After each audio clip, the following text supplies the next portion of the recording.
I gave a speech in this place just a few days ago on guillotines. I wanted to explain to Australians how this government likes to pack a lot of legislation together to avoid scrutiny, to avoid debate in this place, to avoid what the Senate is here to do. This government has had more guillotines in its first 3 years than what the Coalition did in 9. Absolutely shameful.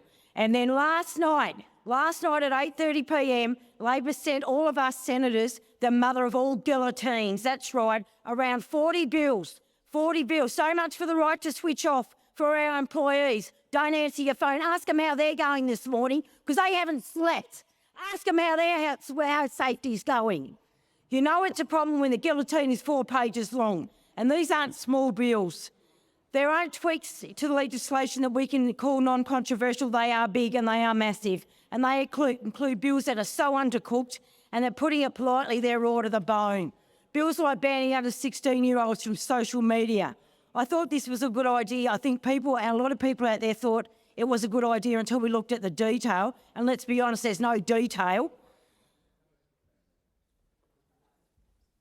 There's bills on privacy, migration, money laundering, surveillance, the Veteran Harmonisation Bill for you veterans out there, and of course there is the Electoral Reform Bill. That's the one where the major parties want to spend more taxpayers' money on their own political slush fund, and who've got their snouts in the trough. To say that I am disappointed in this government is an understatement. It doesn't even cut it.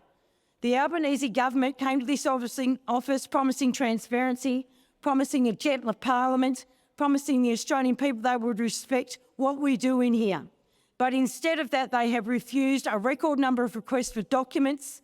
The Attorney-General has spent $400,000 of your taxpayers' money fighting for the right to shred documents. That's right, to shred documents. And when it comes to transparency and integrity in this government, it has been an epic failure. They have asked stakeholders to sign non-disclosure agreements before they discuss to show them their legislation. They refuse to tell Australians who the Prime Minister is meeting, even when the US President releases his own diary. That is shameful. They won't release the flight manifest, and they tell Australians when ministers are flying around on private jets on your taxpayers' money. They promise lobbying and political donation reforms, but then deliver a bill that asks Australians to fund their political slush funds.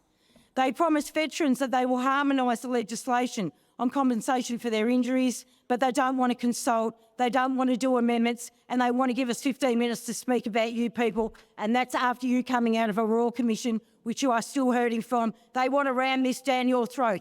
They want to ram this down your throat. 3 pieces of legislation they wanted to bring in for a harmonisation bill without putting the National Commissioner back in charge before it moves anything. Before it moves anything, that was a recommendation from the Royal Commission. And instead of delivering whistleblower reforms, they keep using hundreds of thousands of taxpayers' dollars to prosecute them and lock them up. And now we have this mother of all guillotines. Last night, Minister Wong said all people in this place deserve a safe workplace. And just an hour later, they send a guillotine through like that. How is it safe for the employees in my office to go through 41 bills in a matter of about 12 hours? How is that safe? How is that safe? How bloody hypocritical.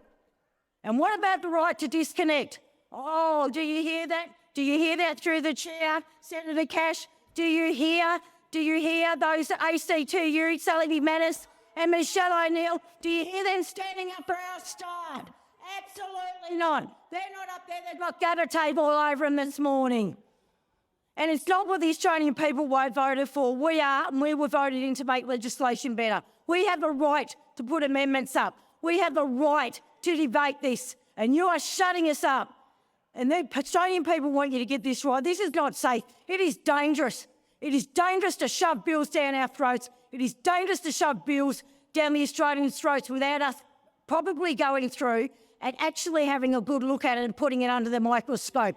I was not voted in this place to give you a free pass to put through 40 bills in one day. And I sure as hell know the Tasmanian people did not want me to do that.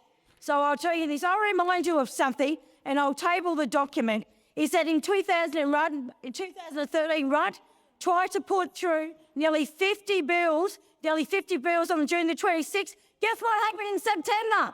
Guess what happened? Guess who became Prime Minister? Not Labs, Tony Abbott. So why don't you go to the gardens anyhow?